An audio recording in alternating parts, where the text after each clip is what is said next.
You're sure this guy's a Christian? Yeah, I think so. Truth. What is up, everybody? Jesus loves you. My name's Cody, and this is the Christian News Show I do every Monday, Wednesday, and Friday, at least for the next week. And I probably am going to remind you that through the next week, just because I want people to know that after this, there might be a month and a half to a 2-month break going on, where I'm just doing one video every Friday. And the first story of the day is something we've been talking about quite a bit lately, and that's about abortion. And that is because Kansas has passed a new bill that says that life starts at fertilization. And even though that kind of sounds like a big step, it really isn't. You have Arkansas that passed one that said 12 weeks is life, and then in North Dakota, 6 weeks. But just a couple weeks ago, North Dakota had the record for the most strict abortion laws, and now it's going to be Kansas. And as I said, I can't be that surprised, because I mean, it is Kansas.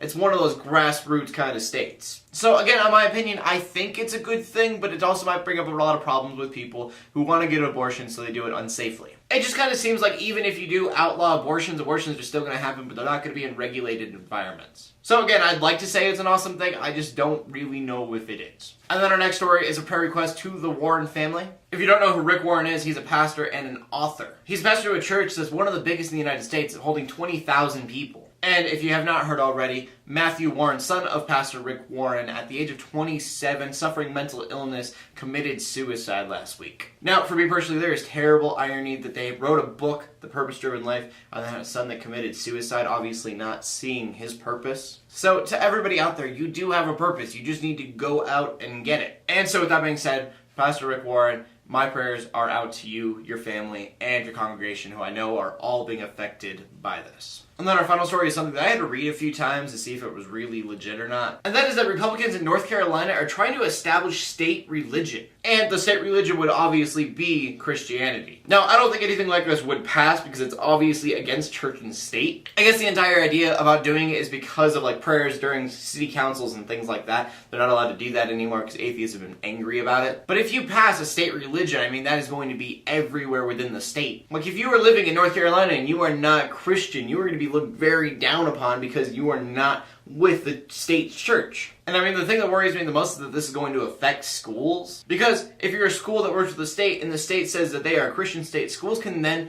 force the children to pray to the Christian God. Which, as a Christian, I'm like, oh yeah, that's great, but if it was any other religion, I would be so ticked off. And I mean, those are just the big things that would happen. There are so many different things that would happen if there was a state religion in the United States. Again, I don't really think anything like this would pass just because it's so unconstitutional. But I do want to know what you guys think. Do you think that state religion should be a thing? Yes or no? Please leave a comment in the comment section below with your answer. Leave a video response if you want to. My name is Cody Armour, bringing news to the Christian community every Monday, Wednesday, and Friday. In closing, let the haters hate, let the Christians pray. To everybody, like, subscribe. I'll see you later, and God bless.